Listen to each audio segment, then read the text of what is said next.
Call 1-888-FARMERS to switch, and you could save an average of $470 on your auto insurance.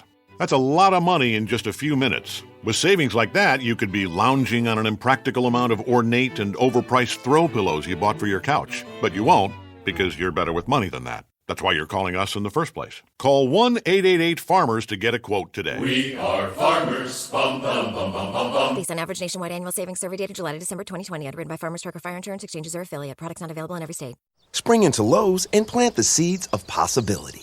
With premium mulch for just $3.68 a bag and Stay Green 1 cubic foot garden soil just $4.28 a bag. You'll grow possibilities right from the ground, like skipping the grocery store because your yard grew the whole salad. And it grew you tulips, too. Oh, yard, you shouldn't have. Visit your local Lowe's or shop online at Lowe's.com. Lowe's, home to any budget, home to any possibility. While supplies last, mulch offer in-store only. Selection and offer availability varies by location. Offers valid through 3/10, U.S. only. Excludes Hawaii.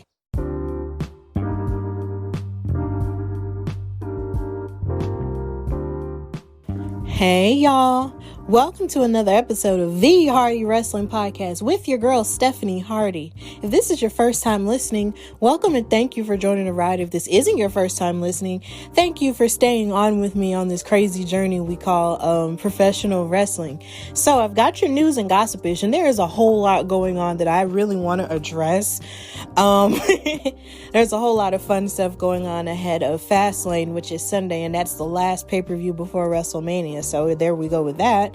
And then I want to talk about AEW's historic women's main event involving Dr. Britt Baker, DMD, and Thunder Rosa, who's been a guest on this show. And we're going to talk about how much it actually means in terms of women's wrestling. And I'm going to talk about the weekly recap where I talk about everything that happened on Raw, NXT, and SmackDown. So sit back, relax, and catch the vibe and listen to the Hardy Wrestling Podcast.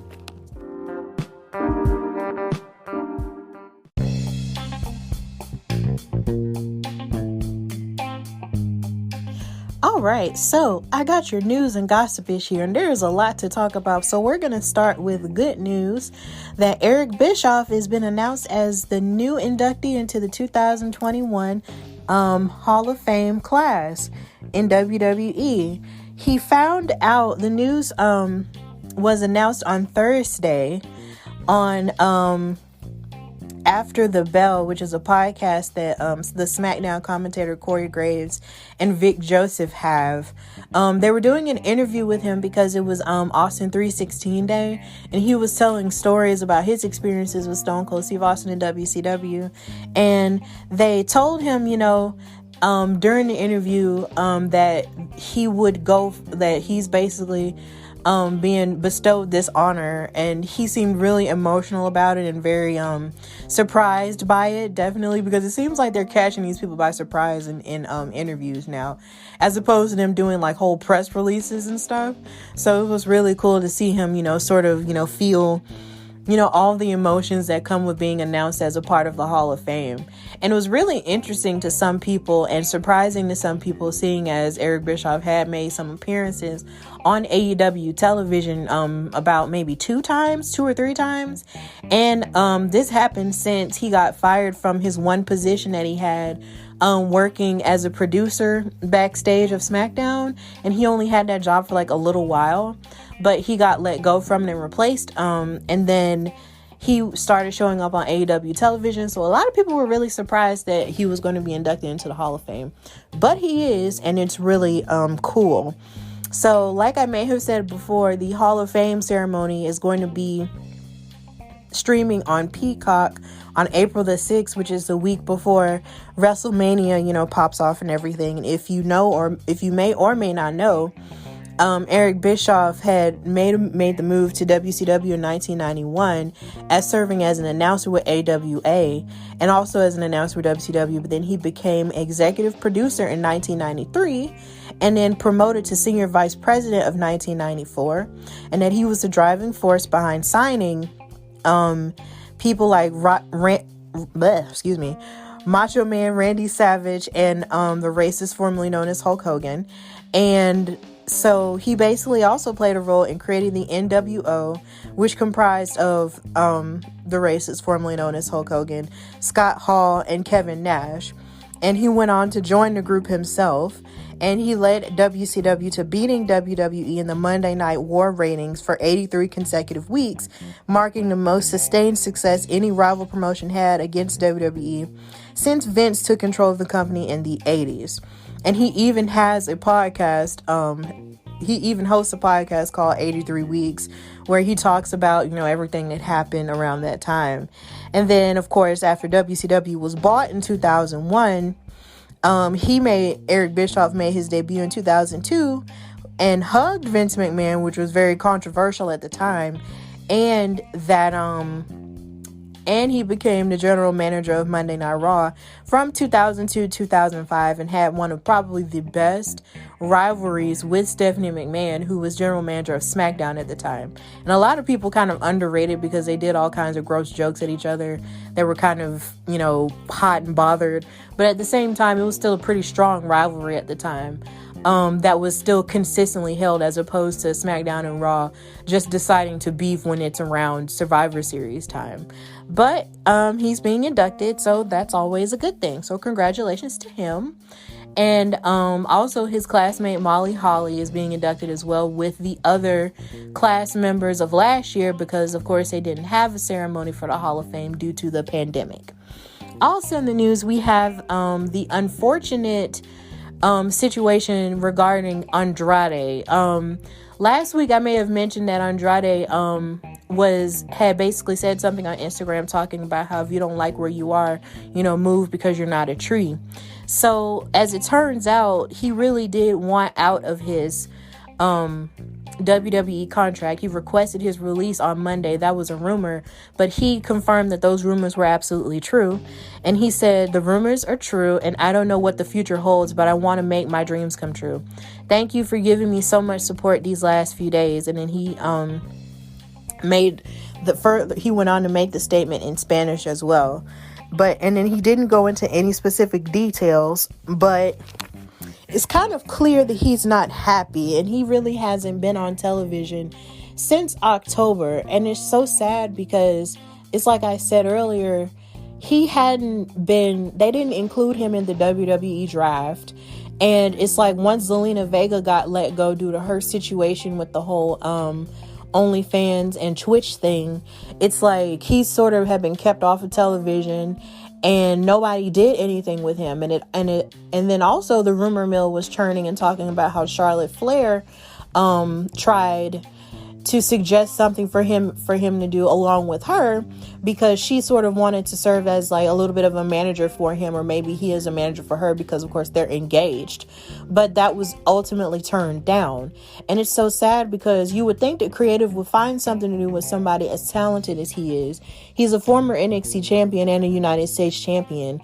And some of the matches basically all of the matches he had with Rey Mysterio during the SmackDown Live era were some of the greatest matches I had ever seen. So you would think they would find something for him to do, but they just haven't, and it's just really sad.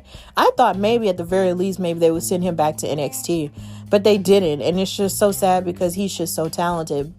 And if he really does want to go, then they should by all means, grant him the ability to leave if that's what he wants. And if they're not going to grant him the ability to leave, give him something to do.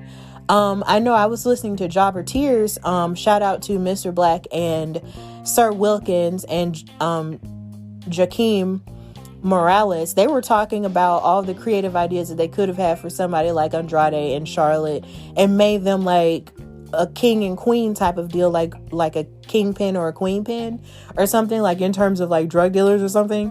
And even though they said that it came off as harsh, at least it would have been something steeped in reality that they could have done, and it would have given a change in Charlotte's character, because she sort of remained the same since she's been on the main roster. And they have a great idea, and they basically talked about how creative should have done better by Andrade, but alas, they haven't. So here's hoping the best for Andrade in that situation. I hope that if they're not going to let him go, that they should at the very least give him something else to do. But even if they don't, I hope that somehow or another they give him something else. Even if they don't give him something else to do, he'll be able to leave soon and just do whatever he wants to do, and then bounce back and be the Andrade that we know that he can be. Also in the news, we have on Twitter, WWE announced yesterday that Rhea Ripley is going to make her debut on Monday Night Raw this Monday after Fastlane. I'm so excited about this because here lately they have been, doing vignettes saying that she was coming soon. So it wasn't really, confirmed when exactly she was going to make her debut, but it looks like it's going to happen Monday, and I'm really excited. This is what they tweeted out. They said, "This is her brutality, and it has a new home on Monday Night Raw. Over the last several weeks, the WWE Universe and the Raw Women's Division have been warned, and this Monday, the Nightmare Rhea Ripley will finally arrive on Raw." It's so funny because when I read that tweet, my brain was like, "This is my brutality," because that's her song. But yeah, I'm so happy that she's coming on Raw. Before WrestleMania, WrestleMania is 3 weeks away, and I feel like the Raw Women's Division is in desperate need of some new blood. There's so much more that they could be doing, and they're not, utilizing them to their fullest potential right now. And I feel like Rhea Ripley could either benefit from this. Well, actually, she could benefit from this because she was one of the last women standing in the Royal Rumble before she got eliminated by Bianca Belair. And she has been stated as the future, and she's just an amazing athlete. She was the first NXT UK Women's Champion, and she was the one who broke Shayna Baszler's undefeated streak at NXT to become the NXT Women's Champion before she subsequently lost to Charlotte Flair at WrestleMania last year. So the future is really bright for her, and I'm so excited that she's going to be on Raw Monday, like super excited. Also in the news, we have Stone Cold Steve Austin, who is participating in a benefit for charity to help the victims of the winter storm in Texas. So WWE announced that he's going to be part of the Weird Texas virtual charity benefit that's going to be hosted by Academy Award-winning actor Matthew McConaughey, who is also from Texas. The fund is called Just Keep Living Foundation Texas Relief Fund, and the all-star event is going to raise funds for those affected by the winter storm on Sunday, March the 21st at 8 p.m. at 7 Central, and is going to be streamed on Matthew McConaughey's YouTube channel, Matthew McConaughey, and is going to be exclusively broadcast in Texas on Spectrum News 1. So if you live over there in Texas, if I have any listeners in Texas, shout out to you. Please check that out. And it's going to have supporters including Don Henley, Gary Clark Jr., George Strait, Casey Musgraves, Kelly Clarkson, Khalid, Kirk Franklin, Leon Bridges, Lucas Nelson, Miranda Lambert, Post Malone, Willie Nelson, and Angie Harmon. And also Dr. Phil, Jamie Foxx, Jennifer Garner, the Jonas Brothers, Megan Thee Stallion, Renee Zellweger, Selena Gomez, Troy Aikman, and more. So I feel like this is something that's going to be really good ultimately for the state of Texas, because they really suffered a lot from that winter storm. It's like so many people lost power. So many people didn't have running water. It was a lot of people who froze to death in some cases. And we definitely send, our thoughts and prayers with those families who were affected deeply by that winter storm. And it's good that Stone Cold Steve Austin is going to be participating, in this for his native Texas, and all of those Texas celebrities, that I mentioned, who are going to be in it as well. So that's going to be cool. Also in the news, we had LeBron James, who is out with an injury now, indefinitely, which is what I just saw, which is so sad. He celebrated Austin 316 Day by having on a t-shirt that said LeBron 316 with the smoking skull on the back of it. And I thought that was really cool because, of course, he is a wrestling fan. When he first started, he was actually at a wrestling event with his wife and taking pictures with a flip phone. That's how long ago that's been. So, that was really cool to see as everyone was celebrating 316 Day. A lot of people did all kinds of different tributes to him, like promos and stuff. And there was even a sale on Austin 316 stuff. So basically, this was just to celebrate him. It's kind of an unofficial holiday to celebrate him. But really, who really needs an excuse to celebrate one of the best in the wrestling game? So yeah, that was cool. Also in the news, we have Charlotte Flair participating in a Walking Tall remake. So this statement was released. This is an article that was done by comicbook.com. They said that WWE superstar Charlotte Flair is set to star in an upcoming Walking Tall remake. And it talked about how she's been branching out into the world of TV and film lately, with having a guest spot on the Punky Brewster reboot on Peacock. And according to Deadline, the writer and producer of Battlestar Galactica is developing a remake television series of the 1973 film Walking Tall. But then there was a previous remake involving The Rock years ago. And this is going to be a TV remake, featuring Charlotte Flair in the starring role. And she's going to be featured as a cop in Tucson, Arizona, who finds herself caught in a web of fraud, exploitation, and murder, and is forced to go full vigilante to protect her hometown from falling victim to modern corruption. So I think this sounds really cool.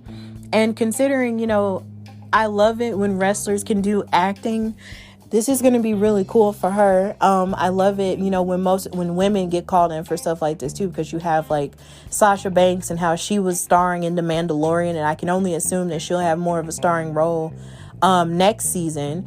And then you have Charlotte with this, and you also have Alexa Bliss on Punky Brewster as well.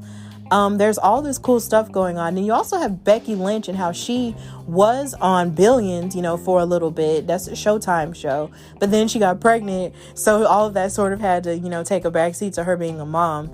So I just love it when all of the women can, everybody, but definitely the women, can show up on movies and TV shows and stuff like that and get better opportunities like that. So that's really cool.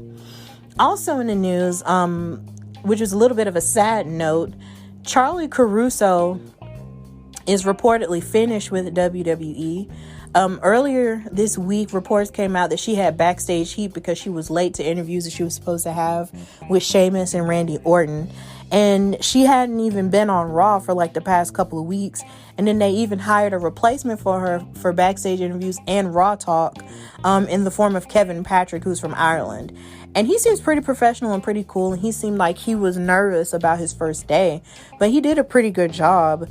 But no one but a report from PWI Insider mentioned that she won't be back on WWE programming, and she's expected to leave the company when her current deal expires. And it's just so sad because she's so talented. Like, she's amazing.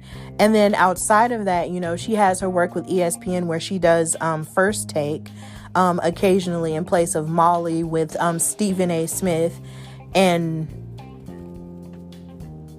I can't remember the other guy's name right now. But I feel so bad. I feel like my boyfriend's going to beat me up for that. Well, he's not going to beat me up. But either way, he's going to be like, I can't remember the other guy's name right now. But she basically co-hosts with them from time to time. And she has her own podcast, which is called First Take, Her Take, with 2 other or 3 other co-hosts as well. So it's not like she doesn't have anything else to do, but I really did like having her on WWE television. And if she is about to go, then it's kind of sad, but I wish her the best in her future endeavors. But even Paul Heyman made reference to it on Talking Smack, which came out this morning, where he said that WWE had let go of the wrong female journalist, which is basically, taking a shot at WWE for trying to let Charlie Caruso go, and taking, and throwing mad shade at Kayla Braxton, which is something that he likes to do as the co-host of Talking Smack. But I'm sad that she's about to go. And lastly, we have the news, which is kind of unfortunate for me, that WrestleMania now has 2 co-hosts, and one of them is Titus O'Neil, who mainly serves as an ambassador for WWE and definitely a great humanitarian in terms of, the work that he does with the community and stuff like that. And hold your breath, he's co-hosting WrestleMania with Hulk Hogan. And this set social media on fire. It was half and half. It's like you had half of a lot of people who didn't have a problem with it, and then you had the other half, mainly me and my cohorts in podcasting, who are also African American, who had an issue with it because it's like, number one, they keep trying to make Hulk Hogan matter in the grand scheme of wrestling now in 2021. He technically doesn't. The only thing that he has that WWE could possibly use is just the nostalgia bump, because a lot of people talk about Hulk Hogan in the case of him, you know, being like the reason why wrestling is as popular as it is, with him doing that with his whole red and yellow shtick, and then with him and the Hulkamania thing, and then him when he turned heel with the NWO. While all of that may be true and he may have the whole nostalgia kick, nothing, and I mean absolutely nothing, will take away the stench of him saying the N-word and referring to black men as the N-word in terms of talking about them and them being worthy or not worthy to date his daughter, Brooke Hogan. A long time ago, well, not a long time ago, but around like 2015, there was a statement that was recorded where he was talking about how he would prefer if Brooke Hogan was going to marry or date a black dude, but he used the N-word to refer to them, that he would prefer if he was like a 6 foot or 7 foot tall athlete dude, as opposed to just a regular dude who worked at 7-Eleven or something like that. And that was the absolute most heartbreaking thing that I had ever experienced in my life, because I had been watching Hulk Hogan since I was a child. Hulk Hogan versus Goldberg was the first match I ever saw in my life. I was a child when that happened. This was during the Monday Night War. And call 1-888-FARMERS to switch, and you could save an average of $470 on your auto insurance. That's a lot of money in just a few minutes. With savings like that, you could be lounging on an impractical amount of ornate and overpriced throw pillows you bought for your couch. But you won't, because you're better with money than that. That's why you're calling us in the first place. Call 1-888-FARMERS to get a quote today. We are farmers. Bum, bum, bum, bum, bum, bum. Based on average nationwide annual savings survey data July to December 2020, underwritten by Farmers Trucker Fire Insurance Exchanges or affiliate. Products not available in every state. Spring into Lowe's and plant the seeds of possibility. With premium mulch for just $3.68 a bag and Stay Green 1 cubic foot garden soil just $4.28 a bag, you'll grow possibilities right from the ground, like skipping the grocery store because your yard grew the whole salad. And it grew you tulips, too. Oh, yard, you shouldn't have. Visit your local Lowe's or shop online at Lowe's.com. Lowe's, home to any budget, home to any possibility. While supplies last, mulch offer in-store only. Selection and offer availability varies by location. Offers valid through 3/10. U.S. only. Excludes Hawaii. When Hulk Hogan would pop up on television, I would get really excited. So you can only imagine my disappointment when I grow up and become an adult and find out that this man used out-and-out racist language towards many of the fans who would probably love him, you know, even with their blackness, who would probably love him and probably thought that he was one of their favorites, who probably bought toys and cups and all of the above with his face on it. And it's just so sad that WWE is trying so hard to move forward with the present, with having black champions and having black women fight for a mainstream title at WrestleMania for the very first time, and do all this stuff in terms of diversity and all of that other stuff. But yet and still you try to throw Hulk Hogan in our faces as if he did not say these things. And yeah, he may have given an apology, but once you apologize for that, yeah, you can apologize for it and try to be a better person after that point. But once you show us who you are, we'll believe you. You said that, and there is nothing that can take that away. And I try to be a positive person most of the time, but seeing as I'm a black person who is proud of my heritage and proud of where I come from, there is nothing that Hulk Hogan can do for me up until that point, including co-host with a black man, that would ever, you know, make that okay with me. You said what you said, admit that you have a black heart in your chest, and just move on with your life, because there is nothing that you can do for us. And this Hardy Wrestling podcast is never going to try to uplift him in anything that he does from now on. That's why in my last story, I was talking about him as the racist formerly known as Hulk Hogan, because to me, that's all he ever will be. And because you've shown yourself to be who you are, that's never going to change. You're a racist. And he will never be on my show. He will never have anything to do with my show. And if I am ever blessed to move forward in a wrestling career from a broadcasting perspective, I will have nothing to do with him. And that's just the truth. There is nothing that Hulk Hogan can do at this point that would make it seem like it's okay. And WWE should know better.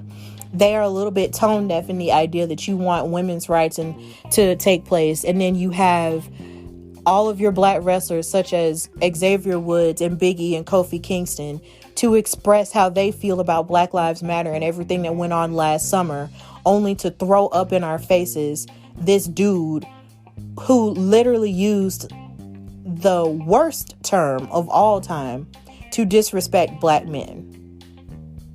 That's not cool. It never will be cool. And Hulk Hogan is a nobody to me now. He's a nobody. He's a nothing. And if you're listening to the show and if you have an issue with whatever it is that I'm saying, then you have every right to stop listening to this show. But as far as I'm concerned, Hulk Hogan is a nothing to me. Red and yellow, black or white, I don't care. And yeah, he may be going into the Hall of Fame yet again as part of the NWO or whatever, but I don't care. Hulk Hogan is a nothing. And if you want to post it somewhere, if you want to make it seem like I was dissing Hulk Hogan in some type of negative way, then you can make it look like that all you want to. But the truth is the truth. He said that. I'm a black female content creator. This will never be okay. And that's it. Cry to your mom about it. That's the end of the news and gossipish segment. And now we're going to talk about Britt Baker versus Thunder Rosa and what that means for women's wrestling.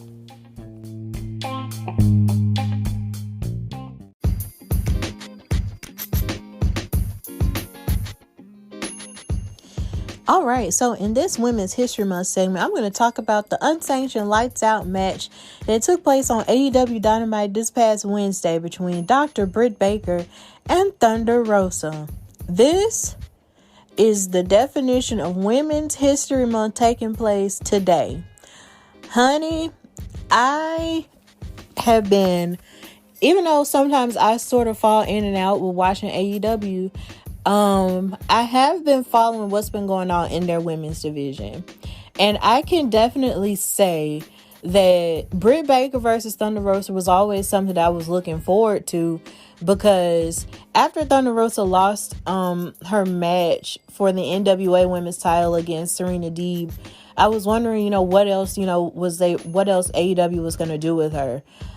Because I make it my business to try to support a lot of the people who come on my show, in terms of whether it be television or YouTube or whatever. And and so it's just like watching Thunder Rosa is something that I try to do on purpose, because she did not have to come on my show the way she did, but she did. And I'm so happy that she did. So I try my best to support her in anything. And Britt Baker was always someone I was fascinated with, because I thought it was so cool that she's like a dentist and a wrestler. Like, I think that's the coolest thing on the planet. Like, I can only imagine what it's like to know that your dentist is basically like a wrestler.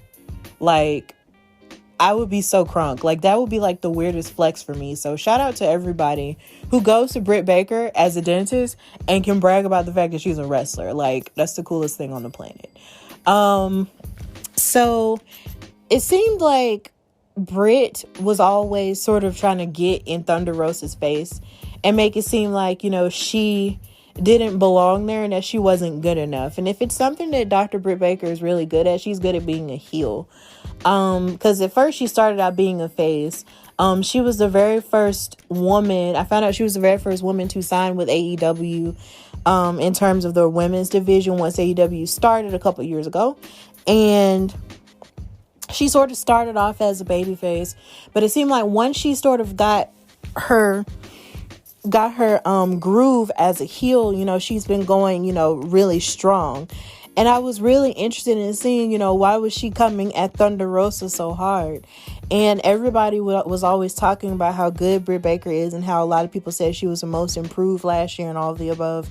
So I'm like, okay, let me check this out. And so in checking that out and always seeing, Thunder Rosa sort of try to get back at Britt Baker over and over again. And whenever they would fight in like tag team matches or something, somehow or another, Britt Baker will always do the underhanded thing with her sidekick Rebel, not Reba. And she would always, get the upper hand some type of way with some type of underhanded tactic. And I would get so sick of it. And I would just be like, bro, like, Thunder, I need you to go get her, like, beat her up. Like, I'm sick of this, right? So they were supposed to fight at some type of, I believe the pay-per-view was called Beach Bash. But then it wound up, it wound up with some type of shenanigans with it or whatever. But then after that point, I thought that maybe after they were fighting each other, after they had fought each other in that little tag team match that they had going on at Revolution, I thought, well, maybe that was going to be it. But as it turns out, it wasn't it. And it was announced that they were going to main event AEW Dynamite and their St. Patrick's Day Bash. And I didn't know that it was going to be a lights out match, which was basically like an Extreme Rules type of match where anything would basically go and they would be able to cover each other for the 1, 2, 3, but would do anything to basically incapacitate them, in the most gruesomest way possible. And honey child, the way they were trying to murder each other, I was so happy I was able to catch it.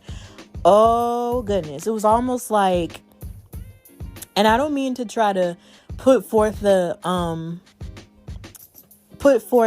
narrative of AEW versus NXT or whatever, but NXT prides itself on having, its best, probably the best women's division on the entire planet, which I would argue that it possibly does, right? And the week before that, I was just talking about how basically the women ran NXT last Wednesday. Like, they really ran the show between Toni Storm and Io Shirai for the NXT Women's Championship, the whole reveal of the NXT Women's Tag Team titles, and Dakota Kai and Raquel having it, only to lose it to Team Black Moon. And then and then with Xia Li and Casey Catanzaro and Kaden Carter and stuff like that, there was so much going on last week on NXT with their women that a part of me was just wondering, like, what in the world is AEW going to do to top that? Because AEW has been on the struggle bus when it comes to their women's division. It's like, sometimes it's like you would see their AEW Women's Champion, Shida, but then there are other times where you wouldn't see her. There would be, sort of like, they would sort of start pushing someone and you wouldn't really see them that much anymore. And then it's like you have the ones who are the members of their women's roster who are basically of American descent that they rarely, if ever, show, but then they put a whole lot of emphasis on their Japanese wrestlers. And that's no shade to them, because their Asian wrestlers are, like, I'm pretty sure they're like the best wrestlers on the planet. But at the same time, it's sort of like they sort of push everybody else to the side, for them. And it's hard because these are some people who you're pretty sure are really talented, but you don't really know exactly who they are, and why you should get behind them. But AEW has time to sort of fix that. And then, of course, with AEW Dark, you have so many women that they get at a time from the independent circuit to come and wrestle on those shows, on YouTube and stuff like that. And then they're starting another show on YouTube. And there's so much more that they can do with that. But before Wednesday, they were basically on the struggle bus with it. But then Wednesday, there was the match that Jade Cargill had, where she was able to show how she's basically improving and the stuff that she's working on as a new wrestler, but she's definitely working on it because she has all the athleticism and she has the look because she looks like a Greek goddess, and she has all the swagger, to be a star in AEW. If, more and more as she, continues to progress as a wrestler.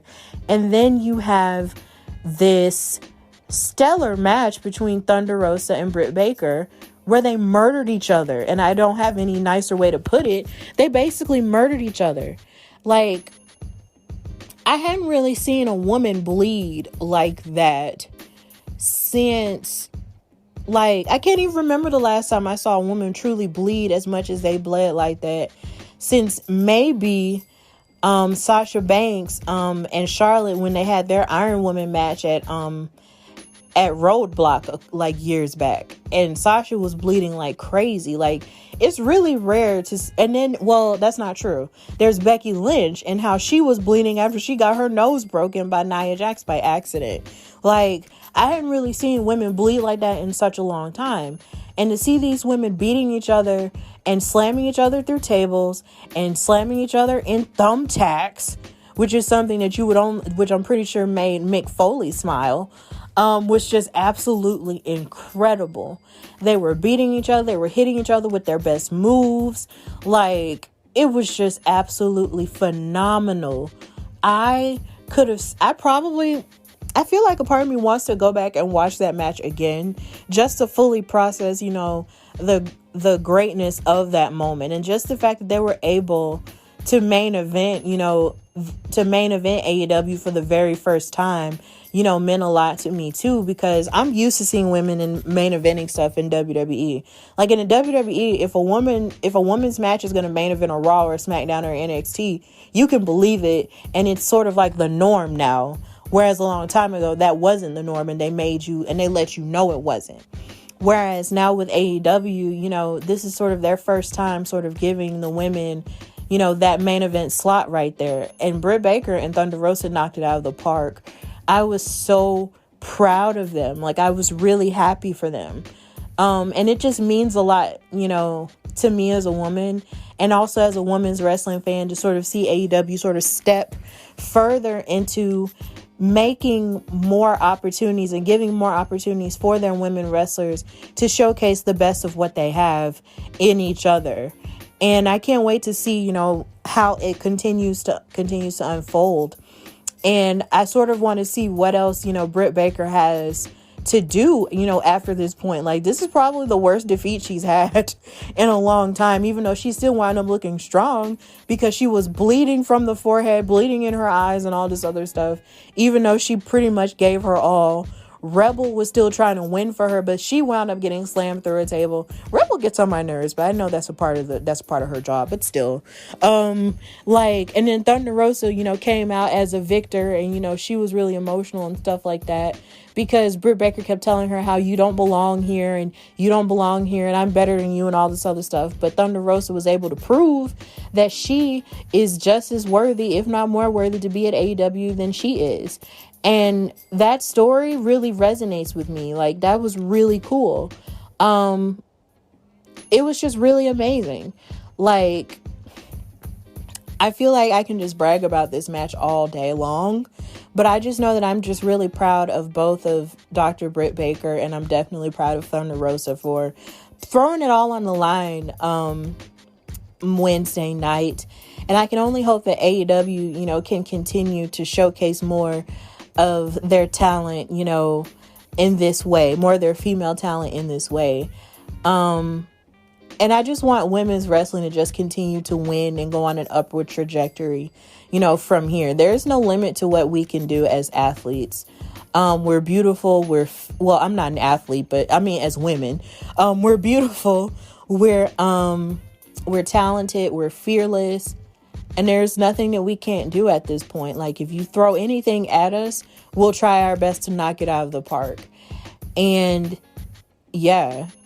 And regardless of what any troll online tries to say, and talk about how women shouldn't main event anything, we're going to keep main eventing. We're going to keep being the whole dang show because we can. And this is our world now. So I'm just really excited for what the future holds for women's wrestling. And it's beautiful that this happened during Women's History Month too. So I guess this segment sort of counts as the Women's History Month thing too. So that's the end of this Women's History Month segment where I talk about that match. And now we're going to go to the weekly recap where I talk about Raw, NXT, and SmackDown.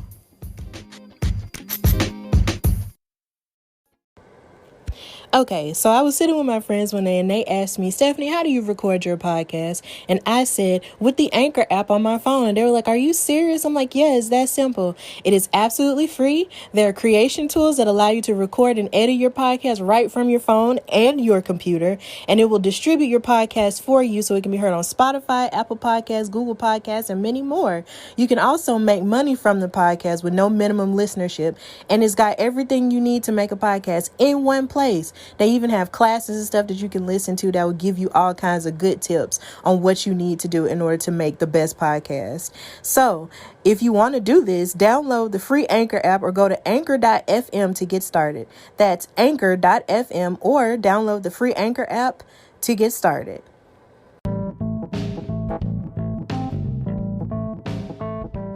All right, so now we're going to recap Monday Night Raw, and of course, we're going to start with our girls. So the first female match to take place on Monday Night Raw was Lana and Naomi in a tag team match versus Dana Brooke and Mandy Rose. And something that they started with on Raw, they started promoting, was the fact that Asuka came back from her concussion injury and having her tooth knocked out by Shayna Baszler, and she was looking for revenge. So basically, as she was looking for revenge, she was also set to face Shayna Baszler in a match, I believe. So at this point, you had Shayna Baszler and Nia Jax on commentary during this tag team match. And so Dana Brooke and Mandy Rose were looking to sort of rebound from the last loss that they had to face from Lana and Naomi. So Mandy Rose and Brooke had the upper hand during the first part of the match, and they cornered Naomi for some quick tags and some double team offense. Then Mandy scored a 2 count after a stiff running knee, which is probably one of the best running knees in the business right now, but a lot of people don't give her credit for that, and it's sad.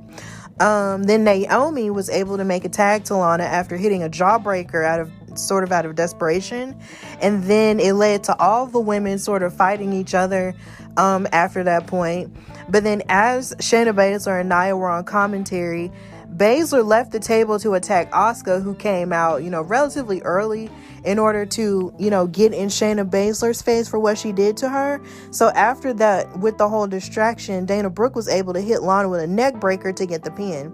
So this was nice to sort of see Mandy Rose and Dana Brooke get a win, because here lately it's like over the past couple of months, we saw them getting beat up by Nia Jax and Shayna Baszler over and over again, and then we weren't seeing them that much at all. So it was good to see them get this win over Lana and Naomi.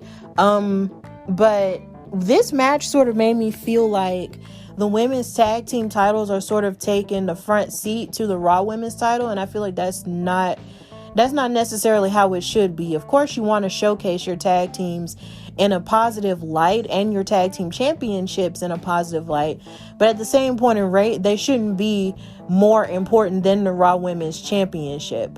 But we're gonna talk about what Asuka did right now. So Asuka and Shayna Baszler went on to fight each other because like I said earlier, Asuka was looking for revenge, and Asuka attacked Shayna Baszler before the bell rang. She was ready to go. And then she kept the aggression going once the referee officially rang the bell. And Asuka knocked Nia Jax off the apron because she was, of course, trying to distract and get the upper hand to Shayna. But then as this distraction took place, Shayna Baszler hit her in the face with a running knee. And then Asuka recovered and took out Nia Jax by knocking her into the ring post. And then they tried to put each other in their submissions, and it led to Asuka winning the match with a pinning combination reversal. But then Shayna Baszler tried to kick out another tooth after the match, but Asuka blocked the kick and then hit a flurry of her own kicks to Shayna Baszler's face, and she curb stomped Shayna Baszler into the bottom turnbuckle. And then in a very extreme and kind of dark, way, Asuka removed the padding of the bottom turnbuckle and almost did it, and almost basically ran her face into it, and made her bite it so she could kick her head into it before the referees broke them up. But this was really a welcome sight for me, because here lately Asuka had just been like a baby face, and to see Asuka be more aggressive with someone like Shayna Baszler, whose character is based on a lot of malice, was really good for me. I appreciated that, because going into WrestleMania, you want to prove that you are still, the top girl and the top lady. You know what I'm saying? So it was really good to see Asuka be this aggressive with Shayna Baszler here. And I don't know who's going to be her opponent. A lot of people assume it's going to be Charlotte, but with the arrival of Rhea Ripley this Monday, there's no telling what might happen with the landscape of the Raw Women's Championship picture in terms of WrestleMania. But hey, I mean, God, like, let's go. Let's see who's gonna face what. So that's pretty much all that happened with the women. So after that, we're now going to talk about the men. So Raw actually got started with a segment that included Bobby Lashley, the WWE champion, Drew McIntyre, The Miz, John Morrison, and Sheamus. And it led to all of them sort of fighting, which basically led to The Miz facing Drew McIntyre. And The Miz tried to take control relatively early in the match, but then Drew was too powerful to keep him down. Like, it was just really weird to sort of see someone as small as The Miz try to take on, like, the beefy beefcake that Drew McIntyre is. It's just really hard. Then Drew McIntyre ignored a kick to the chest and then hit a brutal headbutt to establish his dominance. He was like, and then it's so cool to hear Samoa Joe react to Drew McIntyre's headbutts by saying, give us a kiss. Like, it's really cool. Then John Morrison provided a distraction for The Miz, but then The Miz quickly found himself back on the mat, and then Drew hit a reverse Alabama slam.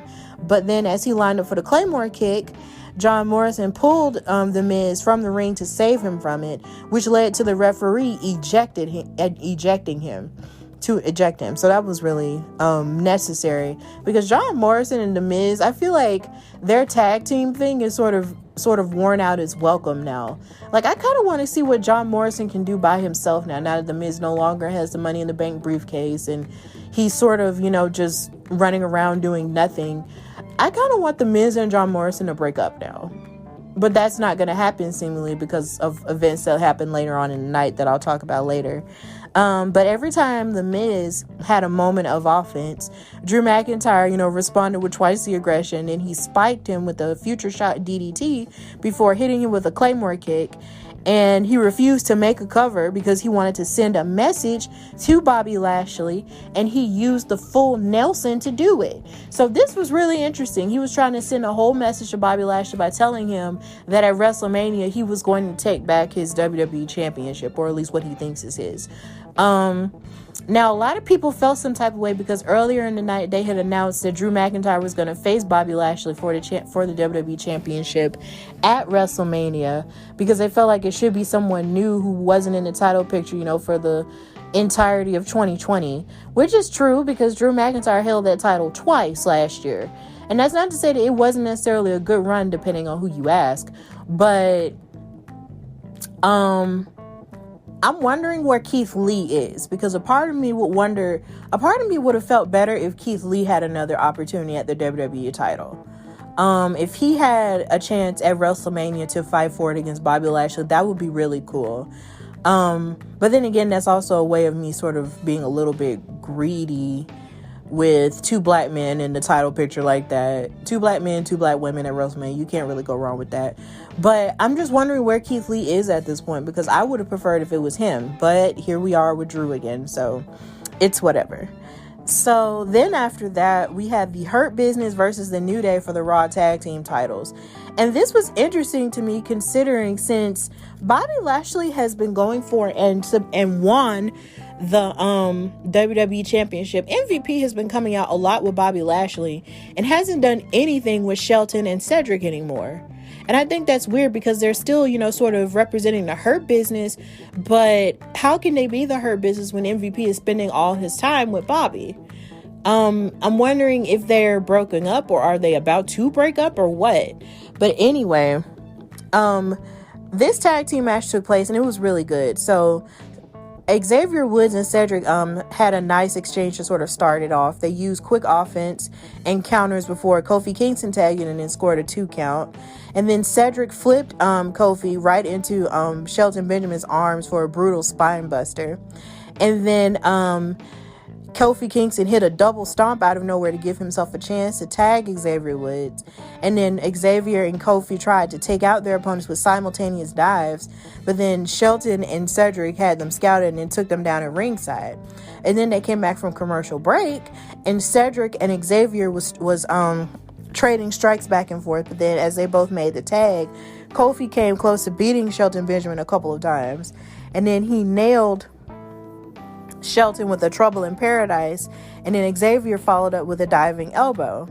And after this point, they hit their finisher to get the pin and win the tag titles, which surprised me because I'm just like, whoa, like it felt like, wow, like it felt like it was just a couple weeks ago we were celebrating the fact that the Hurt Business and Bobby Lashley had titles, as the Hurt Business, only for them to lose them to the New Day, who's had titles multiple times. Now, I'm not angry at them because, of course, I love the New Day from the bottom of my heart, and to me, they are the greatest faction of all time. But I just thought this was really surprising, but it's not necessarily a bad thing. So after they won the Raw Tag Team titles back, AJ Styles and Omos came out to the ring, and they congratulated them on winning, but then he said that he had really nothing to do at WrestleMania, so he wanted Omos to sort of make his his in-ring debut at WrestleMania and face them for the Raw Tag Team titles at Mania. And Kofi and Xavier, accepted the challenge while also throwing shade at them. And this, I don't know really how to feel about this tag team, because even though AJ Styles and Omos have done pretty solid, comedic stuff and so many, and they've had cool moments together outside of Omos ruining Big E's chances of winning the Royal Rumble, but I just don't know about them as a tag team just yet. And it almost seems as if them having to face the New Day is sort of like making the New Day look like a transitional, championship type of thing, where it's just like, oh, they're going to hold these for the next 3 weeks, only for them to lose to AJ Styles and this big guy. And I feel like I wouldn't feel some type of way about it if it weren't for the fact that AJ Styles has basically been playing party pooper pants, and Royal Rumble police for like the past couple of months. I just feel like every time he comes out now, it sort of gets on my nerves a little bit, because he's just always raining on someone's parade, and that's lame, and it makes me sad. But we'll see how that plays out. So then we had Damien Priest versus Jackson Riker. And Damien Priest was backstage actually with Bad Bunny, the 24/7 champion and a new Grammy winner as of that Monday, because the Grammy Awards were that Sunday. It was the Sunday before. And backstage, Bad Bunny actually gave R-Truth the 24/7 title back, because R-Truth was running around with, Austin 316 gear because it was 316 day. And Bad Bunny really liked the Smoking Skull Championship, so he took that one and actually exchanged with R-Truth, and R-Truth got his 24/7 title back. And I thought that was really gracious, of him to do that, because he says he respected R-Truth and he respected the business, which is a great, change of pace, in terms of celebrities respecting, the business of wrestling in comparison to other rappers. So then Damien Priest went on to fight Jackson Riker, because Jackson Riker was trying to get revenge on behalf of Elias, who lost to Damien 2 weeks ago. And Damien won the match in about a minute. It was weird. It was really short. Like, it was like a blink and you miss it match. Then after it was over, Elias tried to attack Bad Bunny, but Damien Priest had it scouted and he took him out. But then John Morrison came down and tried to distract them so the Miz could hit Bad Bunny with a guitar from behind. And then Damien Priest chased him away before checking on him. So what it seems like here is that they're trying to, I think they've been sort of doing this since the Royal Rumble. They're sort of escalating the Miz fighting Bad Bunny, or Bad Bunny and Damien Priest fighting the Miz and John Morrison for a tag team match at Mania. And I'm actually here for it, because Bad Bunny has shown that he is more than capable of learning the ropes and actually, taking a couple of bumps, because that bump he took with the guitar was really good. So if he could take a bump like that, then I'm pretty sure he can start, fighting. And if he's going to do this at WrestleMania, then I feel like that's going to be really cool to see. And he respects the business, so that's going to be cool.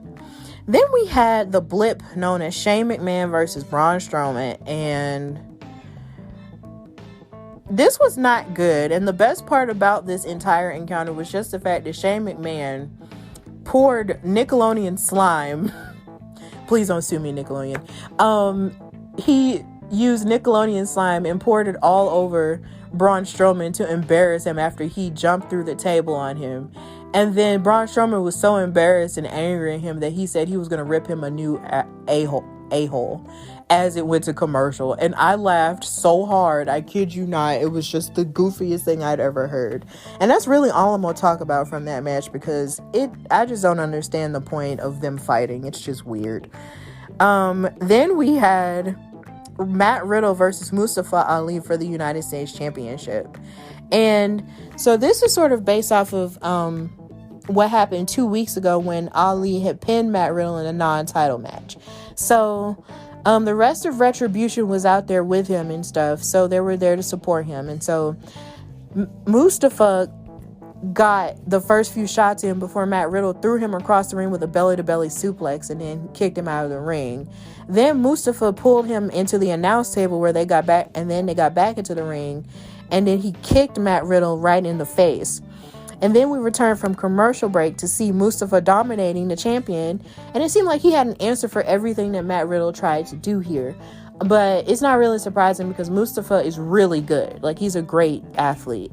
And then eventually Matt Riddle was able to make a comeback, but then Mustapha had Matt Riddle pinned, but then T-Bar had mistakenly distracted the referee to take the win away from Mustapha. And then after he kicked out, Matt hit his finisher to retain the title, and then he escaped the ring before Retribution could attack him for it. And then Mustapha was clearly upset by the loss, and he started yelling at Retribution yet again. And it's so sad because you can see they're trying to help, but I feel like all the steam that they once had at the beginning of last year has just been taken away for whatever reason. And I just feel like, it's like I keep saying every week, I feel like eventually either they are going to get tired of Mustapha or Mustapha is going to get tired of them. And I feel like eventually, like, there's going to have, like, it's going to be like a come to Jesus moment for either one of them. But I feel like Mustapha does deserve to be a champion at this point because he's so good and because of what he's done as a character, you know, going forward and turning heel and all that. So he deserves a little bit better. Then we had, as the main event, we had Bobby Lashley versus Sheamus. And Sheamus is looking to prove himself because him and Drew McIntyre have a match at Fastlane tomorrow. So Drew McIntyre gave a quick promo before the match took place. And then Lashley and Sheamus went after each other super hard after the bell rang. And then, of course, Bobby Lashley had the advantage at first, but then Sheamus kept finding ways to stall his momentum. And Drew McIntyre was watching them as they proceeded to tear each other apart. He was sitting like in a chair, like in front of the ring. And then they mostly focused on hitting each other with strikes while occasionally mixing in traditional wrestling maneuvers. But then Bobby still had firm control of the match when we returned from a commercial break. And he drove Sheamus into the barricade a few times before putting him in the corner for a series of back elbows here.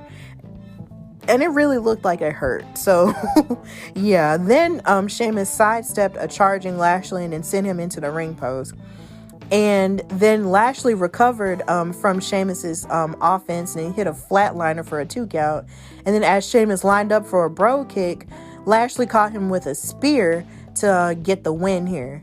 So, everybody's just looking to sort of put forth their best effort, you know, going into Fastlane this on Sunday. So that was pretty much what was going on Raw. And that's pretty much all that happened. So now we're going to talk about NXT.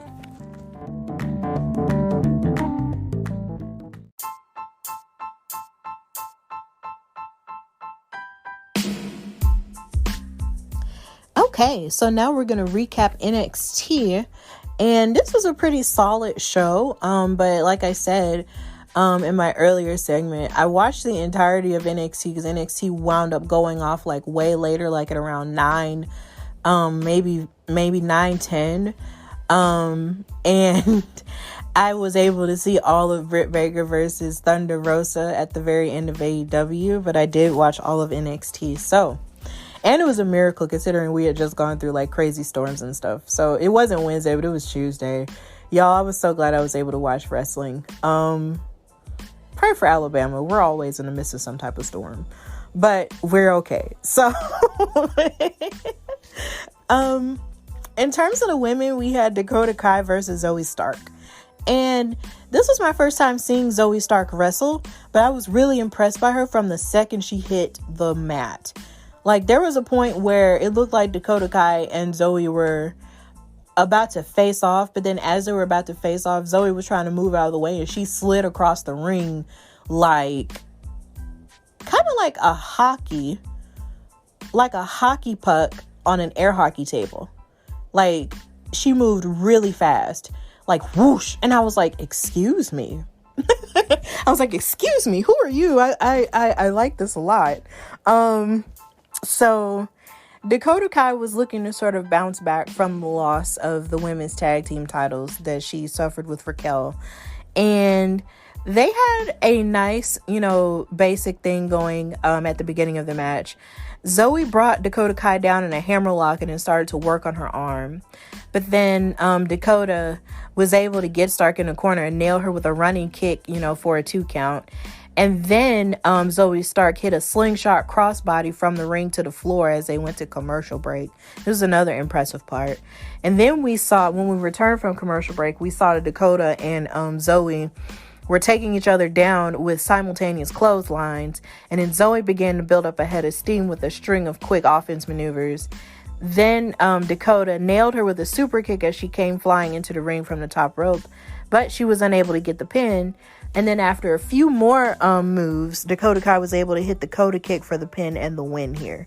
So this was really good. Like, it was a really good showing on and a really great debut in terms of Zoe Stark and to see what she has to offer as an athlete. And I feel like the sky is the limit for her.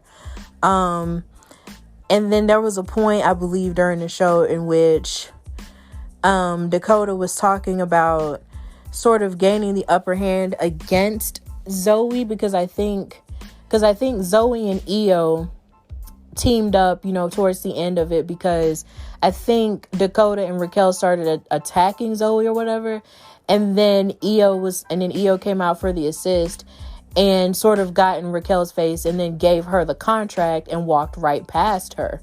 Like, she walked right past Dakota Kai to give the contract to Raquel. And Raquel was thinking about it, backstage and everything. And then as she was thinking about it, Dakota was looking like she wanted to take her focus off of it. And she was talking about how she wanted to face Zoe and Io in a tag team match, to sort of, get their mojo back as a tag team. And you can tell that Raquel was kind of looking at her a little bit like, why can't you support me, in this new endeavor for me going for the NXT Women's Championship? So I think there's a little bit of animosity that they're building between Dakota and Raquel now. And I'm interested in seeing that because it's happening small, like in little increments. But once they start telling a story, and they show like little itty bitty seeds of discontent, eventually the seed is going to grow into like a giant tree, and that giant tree of hate is going to be amazing. So that was weird the way I just described that, but it's okay, y'all get the point. That's pretty much all that happened with the women on NXT as far as so with the show started basically with Austin Theory versus Dexter Loomis, and Dexter Loomis was just ready to fight, well, actually, no. Austin Theory was ready to fight Dexter because Johnny had told Austin that he basically talked about his abs and how they're basically subpar, and that was the last straw. So he was ready to fight him. So they sent Austin Theory a set of gear that looked like Gargano's attire as a motivational tool to sort of, go into the match believing in himself. And the match started with Austin Theory taking Loomis out of the ring right away. And then he slammed Loomis's head into the announce table a couple of times, and they went to commercial. And then we returned from commercial to see Austin Theory hit a fall-away slam for a 2 count. And then Dexter Loomis took a little bit more damage as he hit a spine buster out of nowhere to give himself some time. And then he started to build some more momentum as he hit a jumping leg drop for a near fall. Then Dexter Loomis dropped his opponent with a slingshot suplex. And then Austin Theory was not fazed by any one of his mind games, and then he drilled him with a forearm to the face for a really close 2 count here. Then Dexter knocked him out with a clothesline, but then offered him his hand to help him up. And Theory took it and tried to hug him, but then Dexter Loomis used that opportunity to put him in a chokehold, but then Theory broke free from it. And then Loomis countered his finisher and then locked it in the hold again for the win. So Dexter Loomis wound up beating Austin Theory here. And I don't know what exactly this means for Dexter Loomis going forward, but I'm pretty sure maybe, I just thought about this. Maybe Dexter Loomis is going to do this to sort of get in the head of Johnny Gargano so he can fight for the NXT North American title at NXT TakeOver Stand and Deliver. That's probably what's going to happen here. So, yeah, that was interesting. Then we had Brisanga versus Legado del Fantasma. And the match sort of started with Raul Mendoza trying to get an early advantage, but then Fandango saw him coming and then knocked him down with one quick shot. And then he fought off Joaquin Wilde before he brought in Tyler Breeze for a double team and a 2 count. Then Legado del Fantasma was able to turn the tables when Fandango got back in the ring. And then Raul Mendoza knocked him off the top rope to the floor with a running kick. And then they came back from commercial just as Fandango sent Raul Mendoza over the barricade. And then Tyler Breeze got the hot tag and then took it to Joaquin Wilde with a flurry of quick strikes here. And then he locked in Joaquin in a half crab submission, but was forced to break it.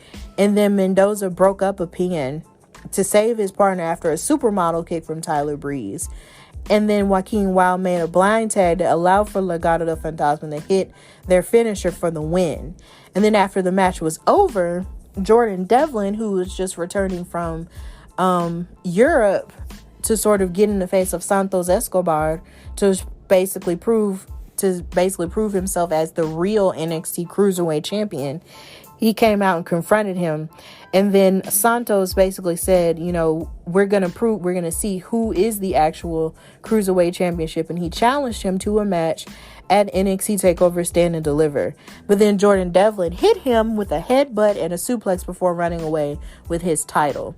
So I think this is really interesting because they have 2 Cruiserweight championships in the sense that Jordan Devlin was champion, but he couldn't, come, he was in the UK and he couldn't return due to the whole travel ban or whatever.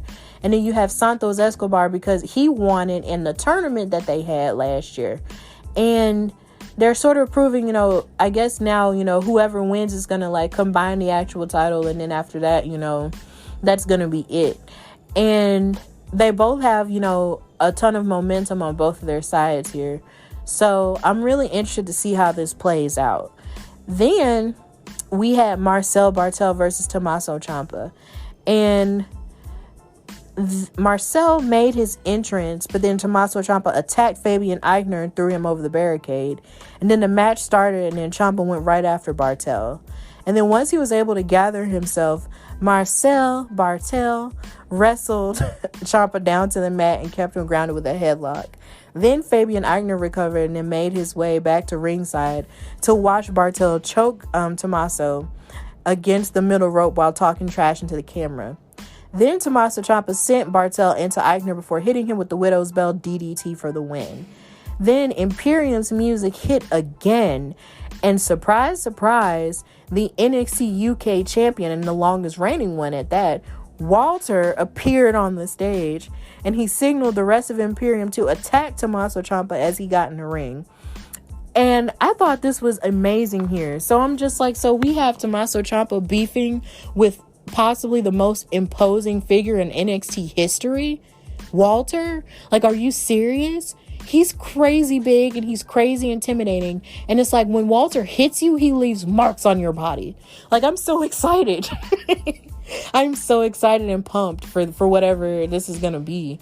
So yeah, I'm really pumped about this. Plus, looking at Walter with his NXT UK title, it just makes me want the women's UK title more and more. Plus, not to mention my boyfriend has one. He has the first UK title they brought out.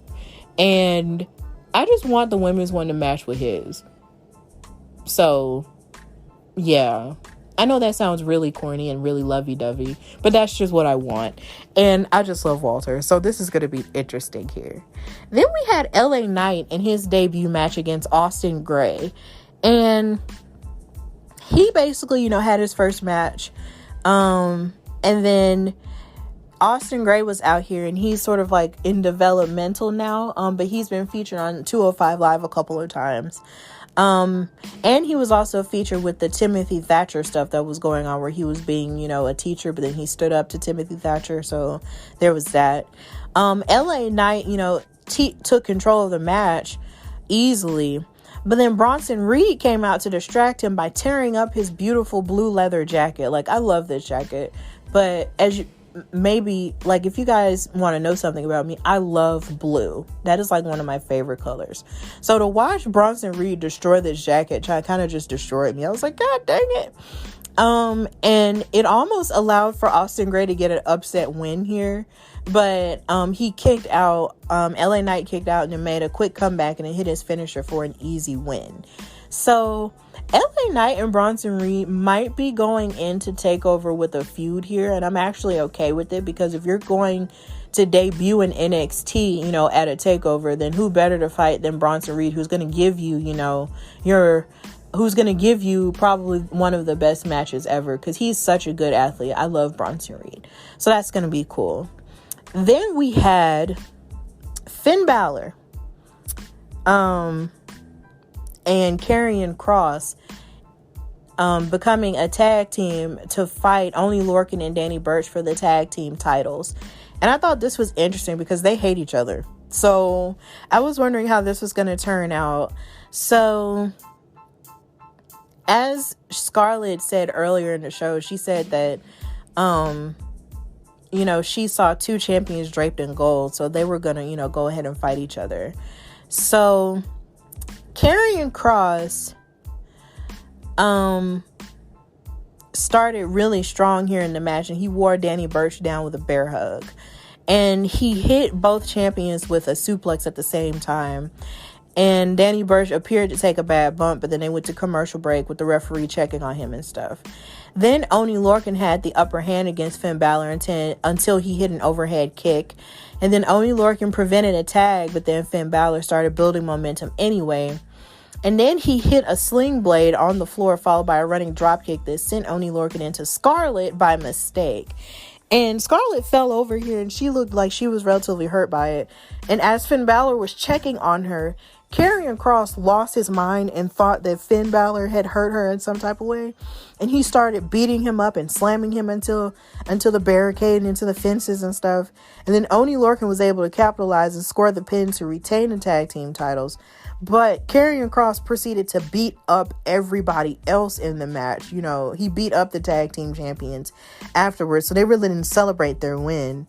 But something that I thought was really cool and interesting was the fact that Scarlett was using her womanly wiles to sort of get Oney Lorcan and Danny Burch to put their titles on the line. She was just like, and she was just, working her magic and being manipulative with her verbal and body language. And she was just like, you want to prove that you're the best, right? And I thought that was really cool and kind of hot. So I was just like, okay, I see you, Scarlett. So Scarlett was working her magic there in that, opening segment.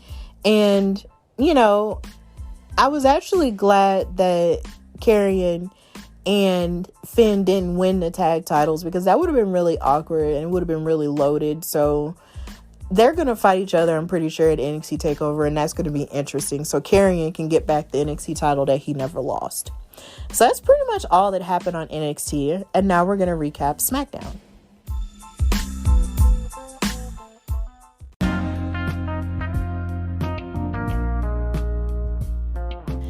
All right, and for our last recap, we're going to recap SmackDown, my favorite show of all three brands.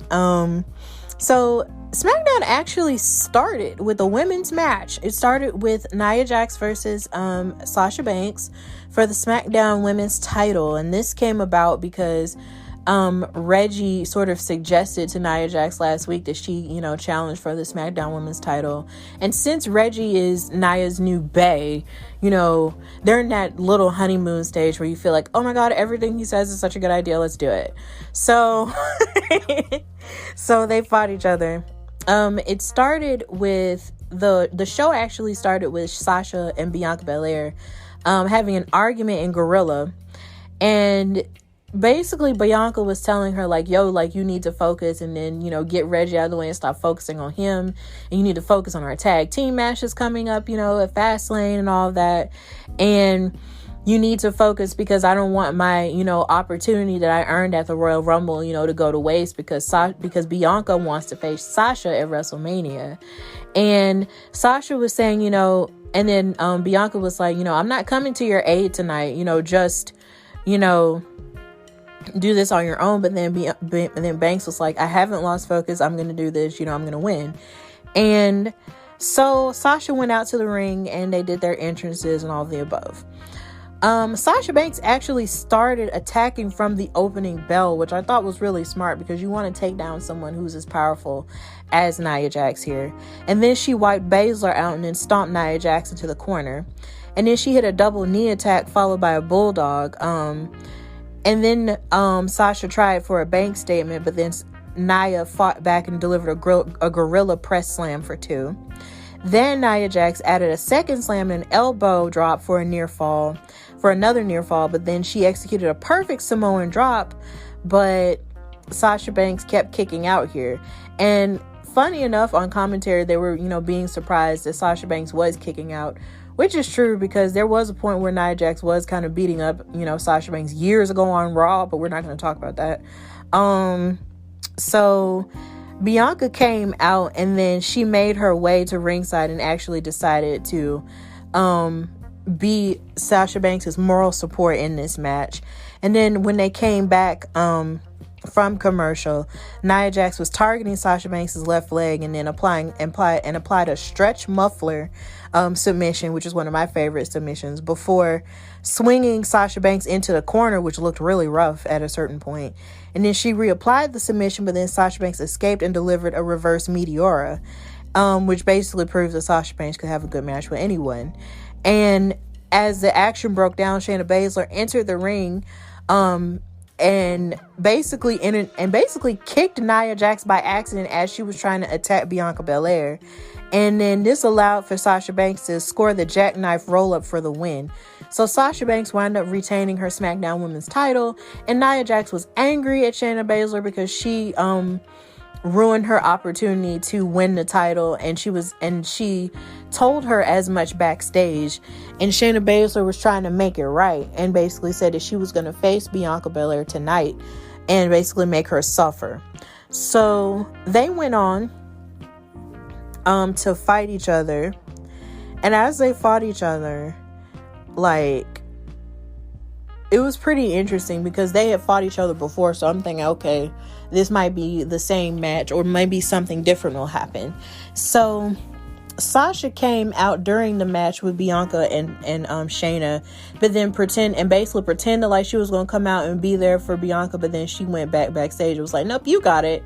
And so Nia was frustrated after Shayna Baszler was beating up on Bianca and then threw her out of the ring. And then as Bianca got thrown out of the ring, Nia Jax had a very disgusted look on her face, and then she walked backstage, you know, and quit being Shayna Baszler's moral support.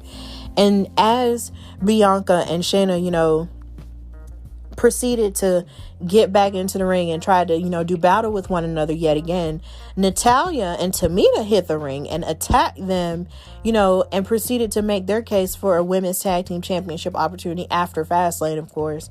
And they left Shayna Baszler and Bianca Belair lying, you know, in the ring and outside of the ring, and they were standing tall and basically sending a message to the women's locker room.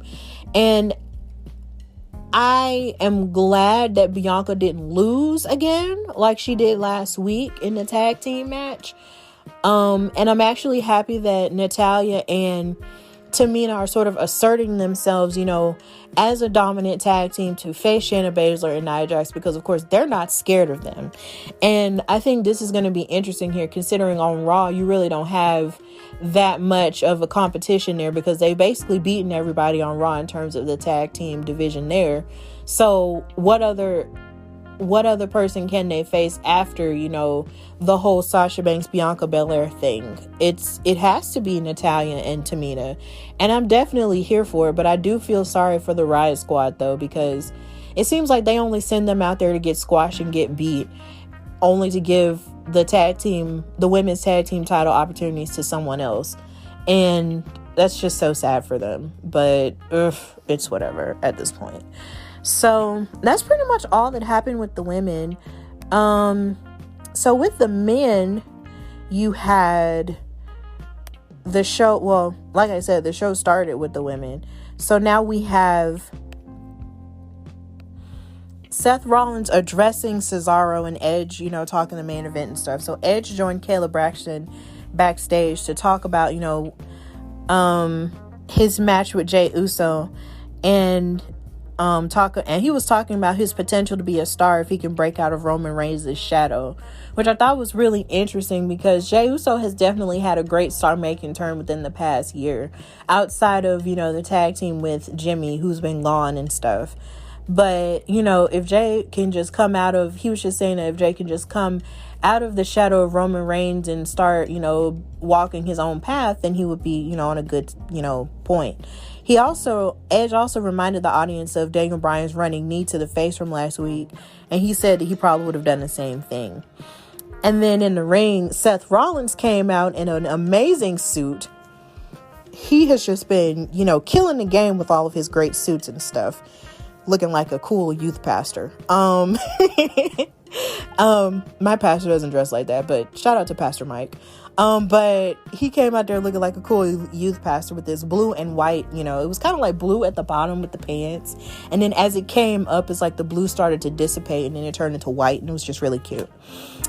He claimed that Cesaro disrespected and humiliated and embarrassed him when he walked out on him a few weeks ago, and then he said that the reason why Cesaro, made him, feel like that was because Cesaro is, an abject failure. And he talked about all the moments in which Cesaro had a chance to prove himself as a main event top star, but it never happened. And then he played a video from last week of him beating down Cesaro and then mocking his attempts to seize the brass ring before Shinsuke Nakamura came out and interrupted him. And then Shinsuke told Seth Rollins to shut up. And then when he mocked him, he blasted him with a Kinshasa and left him lying out to close the segment, which I think is funny. So now Seth Rollins is feuding with Shinsuke Nakamura and Cesaro. I don't know what that means, but I mean, hey, whatever. I think it's cool. So after that point, we had the Mysterios, that's Rey and Dominic, versus the Street Profits. And then we had the Mysterios versus the Alpha Academy. And the SmackDown Tag Team Champions Dolph Ziggler and Bobby Roode was watching from commentary as the Street Profits were battling the Mysterios. And this was a fast-paced match here. And it was really cool to see sort of like the new age, tag team going up against, an OG veteran like Rey Mysterio and his son, who's looking to sort of, make his path in wrestling as well. So this was fast-paced, and then it saw Angelo and Montez control the majority of the action, and they appeared poised to pick up the win. But then Rey Mysterio was very alert when he pulled Montez Ford off the top rope, and then Dominic rolled up Dawkins for the win. And it seemed like they were really shocked, that Dominic rolled him up and wound up winning, because it looked like Angelo was trying to kick out, and maybe he was meant to kick out. But as it turns out, it wound up going in the Mysterios' favor.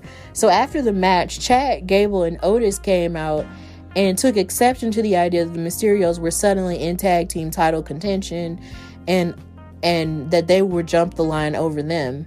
And then they cleared them out of the ring, and basically when they came back from the break, Rey and Dominic battled Alpha Academy, and then Rey caught Chad Gable with a 619, but then saw his momentum stunted as Otis overpowered him by tossing him around the ring with a punishing body slam.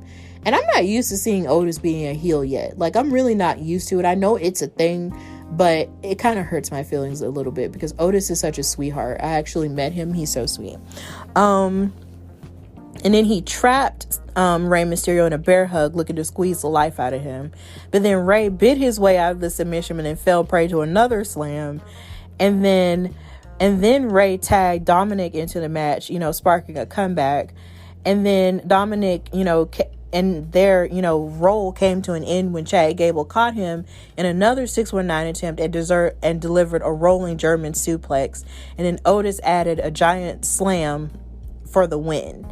So after the match ended, Chad Gable and Otis were staring at Dolph Ziggler and Bobby Roode, who was throwing mad shade at the Street Profits, but sort of talking about Chad Gable and Otis as if they were more deserving of a tag title opportunity.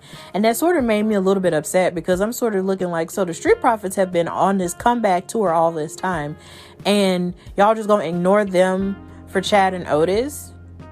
No, that's not cool.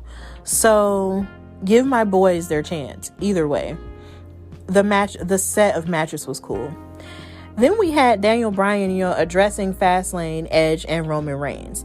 And he came out there doing his Yes Channel, whatever. And he sort of kept the tension, between him and Edge alive, in the promo.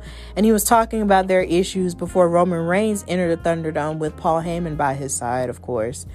And Roman Reigns was talking about how Daniel Bryan was claiming to get ready to tap him out at Fastlane tomorrow.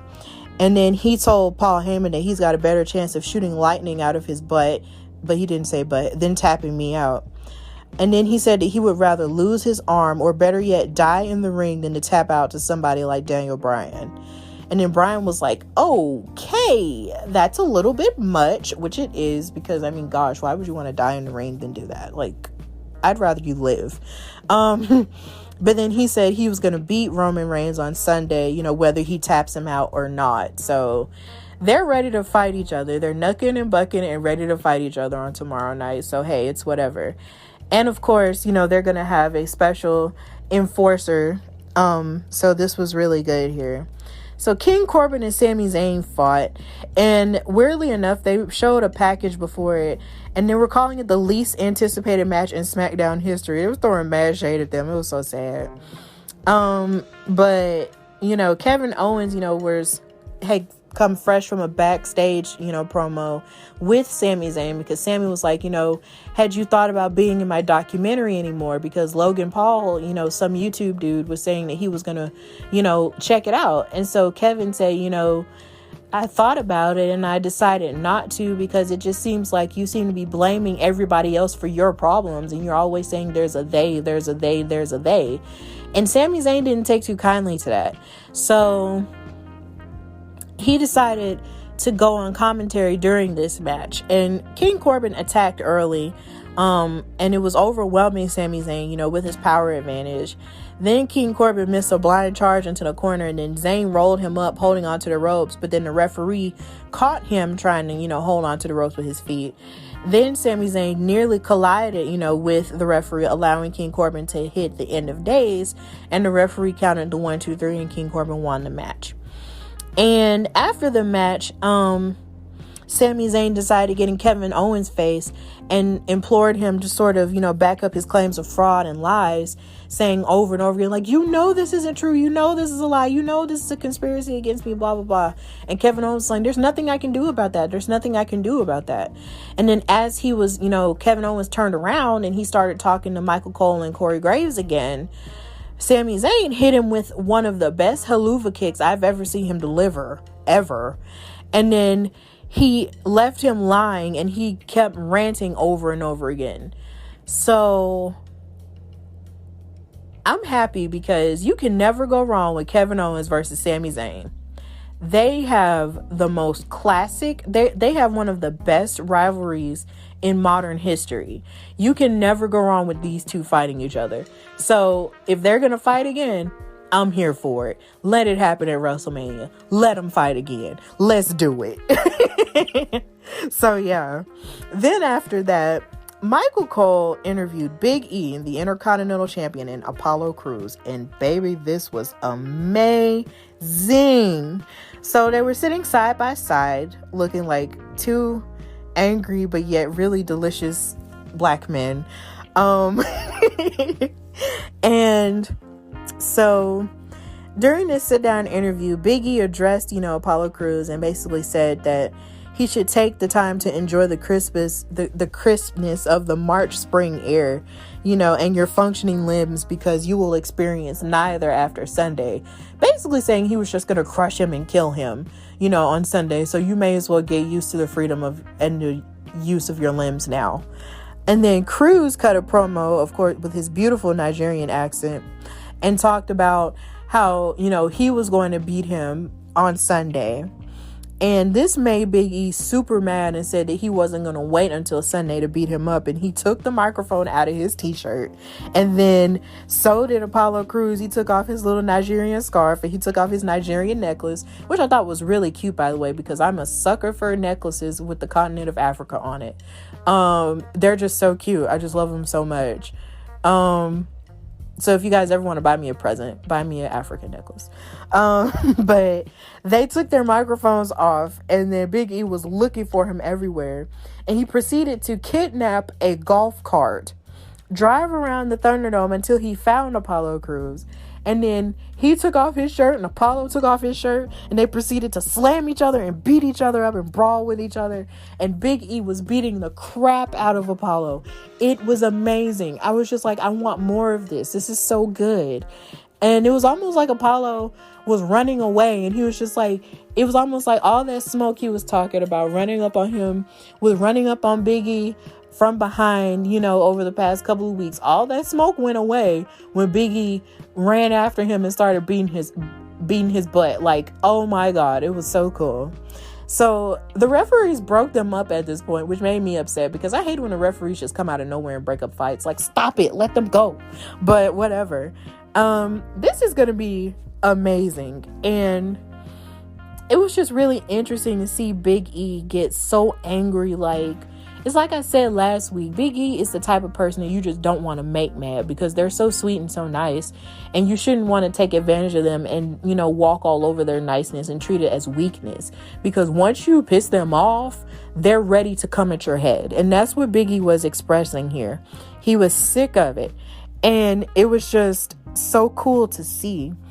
But I'm scared that Big E will let his emotions sort of get the best of him, and Apollo will take advantage of that and finally take the Intercontinental Championship away from him with this new Nigerian attitude he has. So I don't know, but that segment was A1. I loved it. So then we had our main event involving Edge versus Jey Uso. And this was a pretty good match. And a lot of what they were doing throughout the night was talking about Edge's best moments on SmackDown. One of them was when he announced that he was retiring from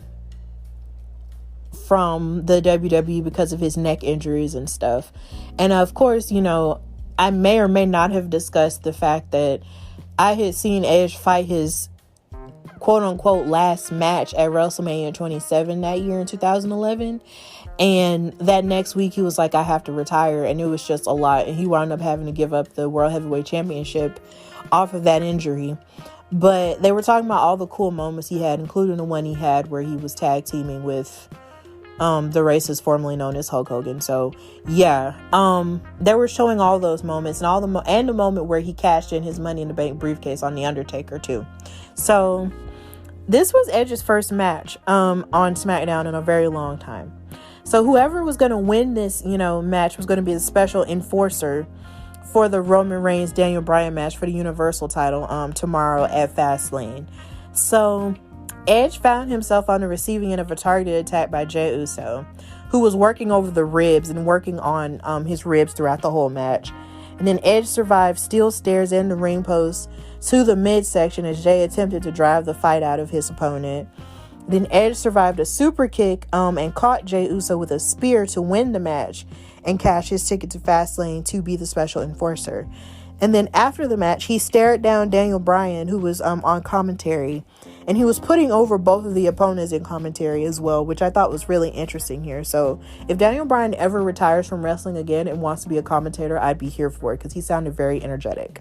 And he, after he was staring down Daniel Bryan, he was opened up to a spear from Roman Reigns, who stood tall to close out the show.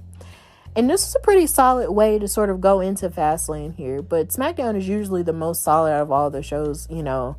So this was really good here. So that's the end of the weekly recap. And now we're going to go to the conclusion.